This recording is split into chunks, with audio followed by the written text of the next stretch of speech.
कैसा रहेगा जब एक बहू को बेटियों वाली इज्जत मिलने लगे, एक बेटे को अपने घर में दामाद वाली इज्जत मिलने लगे। सोचिए नजारा कैसा होगा। जी हाँ, अगर समझ में आए तो वीडियो पूरा देखिएगा, शायद कुछ सीखने को मिलेगा और शायद कुछ बदलाव आ जाएगा दूसरे की जिंदगी में। पिछले महीने मैं मुंबई में था तो वहां एक कपल मिले जो करीब 30 के आसपास होंगे और उनकी शादी को 1 साल हुए थे। परेशान था इस बात से कि सर 1 साल हो गए शादी को, लेकिन घर में तालमेल नहीं बैठ रहा, घर का माहौल बिगड़ता जा रहा है।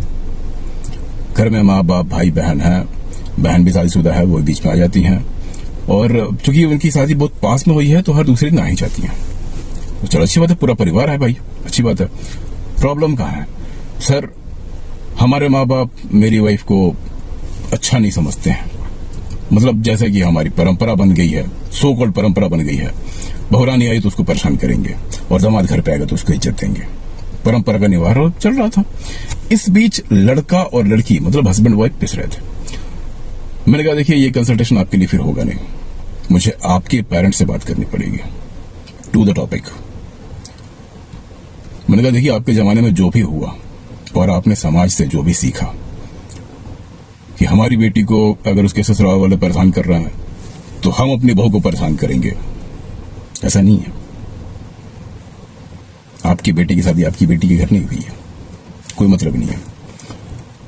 तो ये परंपरा कहीं लिखी नहीं है बट बन गई है। मुद्दा ये था, मैंने सिर्फ कहा था कि 15 दिन ना अपनी बहुरानी को बेटी बना के रखें और बेटे को दामाद वाली इज्जत दे के देखें। थोड़ी इज्जत कर लिया करें उसको। अप्रिसिएशन का फॉर्मूला अपनाएं। आप किसी चीज को अप्रिसिएट करें, बंदा सामने से करेगा, लड़की सामने से आपकी सम्मान आपकी इज्जत करेगी। भाई कहां समझते हैं लोग, बट ठीक है, घर का माहौल था। शायद आपको मेरी वीडियो बुरी लगे। मैंने बेटे को कहा था कि अगर 1 महीने में चीजें नहीं बदलती है ना तो भैया शादी में 7 वचन दे के आए हो, शिफ्ट हो जाओ कहीं और।